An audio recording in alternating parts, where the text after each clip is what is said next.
ನಮಸ್ಕಾರ ಸ್ನೇಹಿತರೆ, ದಿನದರ್ಶನ ಚಾನಲ್ಗೆ ತಮ್ಮೆಲ್ಲರಿಗೂ ಆತ್ಮೀಯ ಸ್ವಾಗತ. ಇಂದು ನಾವು ರಾಶಿಚಕ್ರದ ಅತ್ಯಂತ ವಿಶಿಷ್ಟವಾದ ಸಮತೋಲನದ ಸಂಕೇತವಾದ ತುಲಾ ರಾಶಿಯವರ ಬಗ್ಗೆ ಆಳವಾಗಿ ತಿಳಿದುಕೊಳ್ಳೋಣ. ತುಲಾ ರಾಶಿಯವರು ಸಂಬಂಧಗಳಿಗೆ, ನ್ಯಾಯಕ್ಕೆ ಮತ್ತು ಸೌಂದರ್ಯಕ್ಕೆ ಹೆಚ್ಚು ಬೆಲೆ ಕೊಡುವವರು. ಆದರೆ ನಿಮ್ಮ ಜೀವನದ ತಕ್ಕಡಿ ಯಾಕೋ ಸರಿಯಾಗಿ ಸಮತೋಲನದಲ್ಲಿ ನಿಲ್ಲುತ್ತಿಲ್ಲ. ಎಲ್ಲರನ್ನೂ ಖುಷಿಯಾಗಿಡಲು ಹೋಗಿ, ಎಲ್ಲರಿಗೂ ನ್ಯಾಯ ಒದಗಿಸಲು ಹೋಗಿ ನಿಮ್ಮ ನೆಮ್ಮದಿಯನ್ನೇ ಕಳೆದುಕೊಳ್ಳುತ್ತಿದ್ದೀರಾ. ನಿರ್ಧಾರ ತೆಗೆದುಕೊಳ್ಳಲು ಆಗದೆ ಗೊಂದಲದಲ್ಲಿಯೇ ಜೀವನದ ಅಮೂಲ್ಯ ಅವಕಾಶಗಳನ್ನು ಕಳೆದುಕೊಳ್ಳುತ್ತಿದ್ದೀರಾ. ಏನಿದು ಬರೀ ಗೊಂದಲವೇ ಆಯ್ತಲ್ಲ. ಜೀವನದಲ್ಲಿ ಒಂದು ಸ್ಥಿರತೆ, ಒಂದು ನೆಮ್ಮದಿ ಯಾವಾಗ ಅಂತ ನಿಮಗೆ ಅನಿಸದೆ ಇರುವುದಿಲ್ಲ.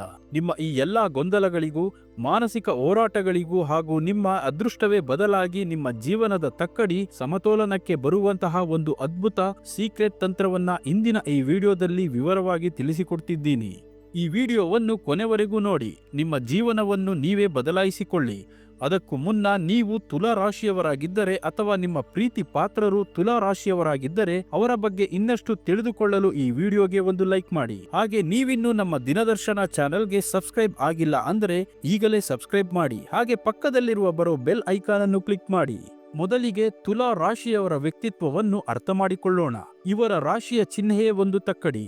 ಇದು ನ್ಯಾಯ, ಸಮಾನತೆ ಮತ್ತು ಸಮತೋಲನವನ್ನು ಪ್ರತಿನಿಧಿಸುತ್ತದೆ. ಹಾಗಾಗಿಯೇ ಇವರು ಜಗಳ, ವಾದ ವಿವಾದಗಳಿಂದ ದೂರ ಇರಲು ಇಷ್ಟಪಡುತ್ತಾರೆ.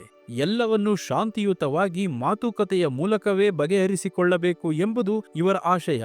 ಇವರು ತುಂಬಾ ಸಾಮಾಜಿಕ ಜೀವಿಗಳು. ಜನರೊಂದಿಗೆ ಬೆರೆಯುವುದು, ಸ್ನೇಹ ಸಂಪಾದಿಸುವುದು ಇವರಿಗೆ ಬಹಳ ಇಷ್ಟ.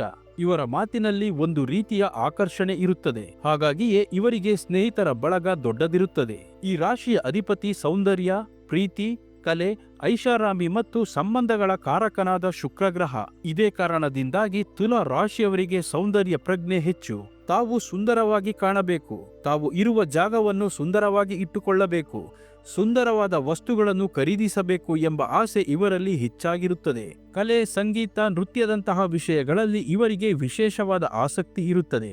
ಈ ಶುಕ್ರ ಗ್ರಹದ ಆದಿ ದೇವತೆ ಸಾಕ್ಷಾತ್ ಶ್ರೀ ಮಹಾಲಕ್ಷ್ಮೀ ದೇವಿ. ಹಾಗಾಗಿ ತುಲಾ ರಾಶಿಯವರು ಮೂಲವಾಗಿ ಮಹಾಲಕ್ಷ್ಮಿ ಆರಾಧನೆಯನ್ನು ಮಾಡುವುದರಿಂದ ಜೀವನದಲ್ಲಿ ಐಶ್ವರ್ಯ, ಸುಖ, ಸಂತೋಷ ಮತ್ತು ಉತ್ತಮ ಸಂಬಂಧಗಳನ್ನು ವೃದ್ಧಿಸಿಕೊಳ್ಳಬಹುದು. ತುಲಾ ರಾಶಿಯವರ ಪ್ರಮುಖ ಶಕ್ತಿಗಳೆಂದರೆ ಮೊದಲನೆಯದಾಗಿ ಇವರ ನ್ಯಾಯಪ್ರಜ್ಞೆ. ಇವರು ಎಂದಿಗೂ ಅನ್ಯಾಯದ ಪರ ನಿಲ್ಲುವುದಿಲ್ಲ. ಎರಡನೆಯದಾಗಿ ಇವರ ರಾಜಿ ಸಂಧಾನದ ಕಲೆ. ಎಂತಹ ದೊಡ್ಡ ಜಗಳವನ್ನು ತಮ್ಮ ಮಾತಿನ ಚಾಕಚಕ್ಯತೆಯಿಂದ ಬಗೆಹರಿಸಬಲ್ಲರು. ಮೂರನೆಯದಾಗಿ ಇವರ ಸೌಂದರ್ಯ ಪ್ರಜ್ಞೆ. ಇವರ ಆಯ್ಕೆಗಳು ತುಂಬಾ ಸುಂದರವಾಗಿರುತ್ತವೆ. ಮತ್ತು ಕೊನೆಯದಾಗಿ ಇವರ ಪ್ರಾಮಾಣಿಕ ಸ್ನೇಹ. ತಮ್ಮ ಸ್ನೇಹಿತರಿಗಾಗಿ ಏನು ಬೇಕಾದರೂ ಮಾಡಲು ಸಿದ್ಧರಿರುತ್ತಾರೆ. ಆದರೆ ಇವರಲ್ಲಿ ಕೆಲವು ದೌರ್ಬಲ್ಯಗಳು ಇವೆ. ಇವರ ಅತಿದೊಡ್ಡ ದೌರ್ಬಲ್ಯವೆಂದರೆ ನಿರ್ಧಾರ ತೆಗೆದುಕೊಳ್ಳಲು ಅಸಮರ್ಥರು. ಯಾವುದೇ ವಿಷಯದ ಎರಡೂ ಮಗ್ಗಲುಗಳನ್ನು ಯೋಚಿಸುತ್ತಾ ಗೊಂದಲದಲ್ಲಿಯೇ ಕಾಲ ಕಳೆದು ಬಿಡುತ್ತಾರೆ. ಹಾಗೆಯೇ ಎಲ್ಲರೂ ನನ್ನನ್ನು ಇಷ್ಟಪಡಬೇಕು ಎಂಬ ಕಾರಣಕ್ಕೆ ಬೇರೆಯವರನ್ನು ಮೆಚ್ಚಿಸಲು ಹೋಗಿ ತಮ್ಮ ತನವನ್ನೇ ಕಳೆದುಕೊಳ್ಳುತ್ತಾರೆ. ಇವರದ್ದು ತುಂಬಾ ಸೂಕ್ಷ್ಮ ಮನಸ್ಸು. ಸಣ್ಣ ವಿಷಯಕ್ಕೂ ಬೇಸರ ಮಾಡಿಕೊಳ್ಳುತ್ತಾರೆ. ಕೆಲವೊಮ್ಮೆ ಪ್ರತಿಷ್ಠೆ ಮತ್ತು ಸೋಮಾರಿತನ ಕೂಡ ಇವರಲ್ಲಿ ಕಂಡುಬರುತ್ತದೆ. ಈ ಗುಣಗಳಿಂದಾಗಿ ತುಲಾ ರಾಶಿಯವರು ಜೀವನದಲ್ಲಿ ಹಲವಾರು ಸವಾಲುಗಳನ್ನು ಎದುರಿಸುತ್ತಾರೆ. ಎಲ್ಲರನ್ನೂ ಸಂತೋಷವಾಗಿಡಲು ಹೋಗಿ ಸಂಬಂಧಗಳಲ್ಲಿ ಸಮಸ್ಯೆಗಳನ್ನು ಎದುರಿಸುತ್ತಾರೆ. ಐಷಾರಾಮಿ ಜೀವನದ ಆಸೆಯಿಂದಾಗಿ ಆದಾಯ ಮೀರಿ ಖರ್ಚು ಮಾಡಿ ಆರ್ಥಿಕ ಅಸ್ಥಿರತೆಗೆ ಸಿಲುಕುತ್ತಾರೆ. ಜನರನ್ನು ಬಹಳ ಬೇಗ ನಂಬುವುದರಿಂದ ಅನೇಕರಿಂದ ಮೋಸ ಹೋಗುವ ಸಾಧ್ಯತೆ ಹೆಚ್ಚಿರುತ್ತದೆ.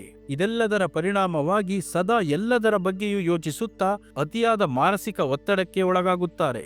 ಇಷ್ಟೆಲ್ಲಾ ಸಮಸ್ಯೆಗಳನ್ನು ಕೇಳಿ ಭಯಪಡಬೇಡಿ. ನಿಮ್ಮ ಜೀವನದ ತಕ್ಕಡಿಯನ್ನು ಸಮತೋಲನಕ್ಕೆ ತರಲು ಒಂದು ಅತ್ಯಂತ ಸರಳ ಮತ್ತು ಶಕ್ತಿಶಾಲಿಯಾದ ತಂತ್ರ ಇಲ್ಲಿದೆ. ಇದನ್ನು ಶ್ರದ್ಧೆಯಿಂದ ಪಾಲಿಸಿದರೆ ನಿಮ್ಮ ಜೀವನದಲ್ಲಿ ಸಕಾರಾತ್ಮಕ ಬದಲಾವಣೆ ಖಂಡಿತ. ಈ ಪರಿಹಾರವನ್ನು ತುಲಾ ರಾಶಿಯ ಶುಭ ದಿನವಾದ ಶುಕ್ರವಾರದಂದೇ ಮಾಡಬೇಕು. ಇದಕ್ಕಾಗಿ ನಿಮಗೆ ಒಂದು ಬಿಳಿ ಬಣ್ಣದ ವಸ್ತ್ರ, 2 ಮಣ್ಣಿನ ಹಣತೆಗಳು, ಶುದ್ಧವಾದ ಹಸುವಿನ ತುಪ್ಪ, ಸ್ವಲ್ಪ ಅಕ್ಕಿ, 1 ರೂಪಾಯಿಯ ನಾಣ್ಯ ಮತ್ತು ಕೆಲವು ಸುಗಂಧಭರಿತ ಹೂಗಳು ಬೇಕಾಗುತ್ತದೆ. ಪ್ರತಿ ಶುಕ್ರವಾರ ಸಂಜೆ ಸೂರ್ಯಾಸ್ತದ ನಂತರ ಸ್ನಾನ ಮಾಡಿ ಶುಭ್ರವಾಗಿ ನಿಮ್ಮ ಮನೆಯ ದೇವರ ಕೋಣೆಯಲ್ಲಿ ಆ ಬಿಳಿ ಬಣ್ಣದ ವಸ್ತ್ರವನ್ನು ಹಾಸಿ ಅದರ ಮೇಲೆ ಸ್ವಲ್ಪ ಅಕ್ಕಿಯನ್ನು ಹರಡಿ ಆ ಅಕ್ಕಿಯ ಮೇಲೆ 1 ರೂಪಾಯಿ ನಾಣ್ಯವನ್ನು ಇಡಿ. ನಂತರ ಆ ವಸ್ತ್ರದ ಮೇಲೆ 2 ಮಣ್ಣಿನ ಹಣತೆಗಳನ್ನು ಇಟ್ಟು ಅವುಗಳಿಗೆ ಹಸುವಿನ ತುಪ್ಪವನ್ನು ಹಾಕಿ ದೀಪಗಳನ್ನು ಹಚ್ಚಬೇಕು. ದೀಪವನ್ನು ಹಚ್ಚುವ ಮೊದಲು ನಿಮ್ಮ ಮನಸ್ಸಿನಲ್ಲಿರುವ ಎಲ್ಲ ಗೊಂದಲಗಳು ದೂರವಾಗಿ ಜೀವನದಲ್ಲಿ ಸಮತೋಲನ, ಸುಖ, ಶಾಂತಿ, ಐಶ್ವರ್ಯ ಲಭಿಸಲಿ ಎಂದು ಸಂಕಲ್ಪ ಮಾಡಿಕೊಳ್ಳಿ. ದೀಪ ಹಚ್ಚಿದ ನಂತರ ದೀಪದ ಮುಂದೆ ಕುಳಿತು ಮಹಾಲಕ್ಷ್ಮಿಯನ್ನು ಸ್ಮರಿಸುತ್ತಾ ಓಂ ಶ್ರೀ ಮಹಾಲಕ್ಷ್ಮಿಯೇ ನಮಃ ಎಂಬ ಮಂತ್ರವನ್ನು ಕನಿಷ್ಠ 11 ಬಾರಿ ಜಪಿಸಬೇಕು. ನಂತರ ಹೂವುಗಳನ್ನು ಅರ್ಪಿಸಿ ನಿಮ್ಮ ಕಷ್ಟಗಳನ್ನು ಹೇಳಿಕೊಂಡು ಭಕ್ತಿಯಿಂದ ಪ್ರಾರ್ಥಿಸಿ. ಈ ರೀತಿ ನೀವು ಸತತವಾಗಿ 7 ಶುಕ್ರವಾರಗಳ ಕಾಲ ಮಾಡುವುದರಿಂದ ನಿಮ್ಮ ಜೀವನದಲ್ಲಿನ ನಕಾರಾತ್ಮಕ ಶಕ್ತಿಗಳು ದೂರವಾಗುತ್ತವೆ, ನಿರ್ಧಾರ ತೆಗೆದುಕೊಳ್ಳುವ ಶಕ್ತಿ ಹೆಚ್ಚಾಗುತ್ತದೆ, ಸಂಬಂಧಗಳು ಸುಧಾರಿಸುತ್ತವೆ ಮತ್ತು ಆರ್ಥಿಕ ಸ್ಥಿತಿ ಉತ್ತಮಗೊಳ್ಳುತ್ತವೆ. ನಿಮ್ಮ ಮನಸ್ಸಿಗೆ ಶಾಂತಿ ಮತ್ತು ಸ್ಥಿರತೆ ಲಭಿಸುತ್ತದೆ. ಈ ಮುಖ್ಯ ಪರಿಹಾರದ ಜೊತೆಗೆ ನಿಮಗೆ ಬಿಳಿ, ಗುಲಾಬಿ ಮತ್ತು ತಿಳಿನೀಲಿ ಬಣ್ಣಗಳು ಬಹಳ ಶುಭಕರ. ತುಲಾ ರಾಶಿಯವರಿಗೆ ಶ್ರೇಷ್ಠವಾದ ರತ್ನವೆಂದರೆ ವಜ್ರ. ಆದರೆ ಅದನ್ನು ಧರಿಸುವ ಮುನ್ನ ನಿಮ್ಮ ಹತ್ತಿರದ ಅನುಭವಿ ಜ್ಯೋತಿಷಿಗಳ ಸಲಹೆ ಪಡೆಯುವುದು ಅತ್ಯವಶ್ಯಕ. ಹಾಗೆಯೇ ಶುಕ್ರವಾರದಂದು ಸಕ್ಕರೆ, ಹಾಲು, ಅಕ್ಕಿಯಂತಹ ಬಿಳಿ ವಸ್ತುಗಳನ್ನು ದಾನ ಮಾಡುವುದರಿಂದ ಶುಕ್ರಗ್ರಹದ ಅನುಗ್ರಹ ಹೆಚ್ಚಾಗುತ್ತದೆ. ನೋಡಿದ್ರಲ್ಲ ಸ್ನೇಹಿತರೆ, ಇದು ತುಲಾ ರಾಶಿಯವರ ಜೀವನದ ಸಂಪೂರ್ಣ ಚಿತ್ರಣ ಮತ್ತು ಅವರ ಕಷ್ಟಗಳಿಗೆ ಸುಲಭವಾದ ಪರಿಹಾರ. ಯಾವುದೇ ಪರಿಹಾರವು ರಾತ್ರೋರಾತ್ರಿ ಫಲ ನೀಡುವುದಿಲ್ಲ. ಶ್ರದ್ಧೆ, ನಂಬಿಕೆ ಮತ್ತು ತಾಳ್ಮೆಯಿಂದ ಈ ತಂತ್ರವನ್ನು ಪಾಲಿಸಿ. ನಿಮ್ಮ ಜೀವನದಲ್ಲಿ ಆಗುವ ಅದ್ಭುತ ಬದಲಾವಣೆಯನ್ನು ನೀವೇ ಅನುಭವಿಸುತ್ತೀರಿ. ಈ ಮಾಹಿತಿ ನಿಮಗೆ ಇಷ್ಟವಾಗಿದ್ದರೆ ಇದನ್ನು ನಿಮ್ಮ ತುಲಾ ರಾಶಿಯ ಸ್ನೇಹಿತರಿಗೂ ಹಾಗೂ ಸಂಬಂಧಿಕರಿಗೂ ಶೇರ್ ಮಾಡಿ. ಅವರ ಜೀವನದಲ್ಲೂ ಒಂದು ಸಕಾರಾತ್ಮಕ ಬದಲಾವಣೆ ಬರಲು ನೀವು ಕಾರಣರಾಗುತ್ತೀರಿ. ನಿಮಗೂ ಒಳಿತಾಗುತ್ತದೆ. ಮುಂದಿನ ವಿಡಿಯೋದಲ್ಲಿ ಮತ್ತೊಂದು ರಾಶಿಯ ಸಂಪೂರ್ಣ ಮಾಹಿತಿಯೊಂದಿಗೆ ನಿಮ್ಮನ್ನು ಭೇಟಿಯಾಗುತ್ತೇನೆ. ಅಲ್ಲಿಯವರೆಗೂ ನಮಸ್ಕಾರ.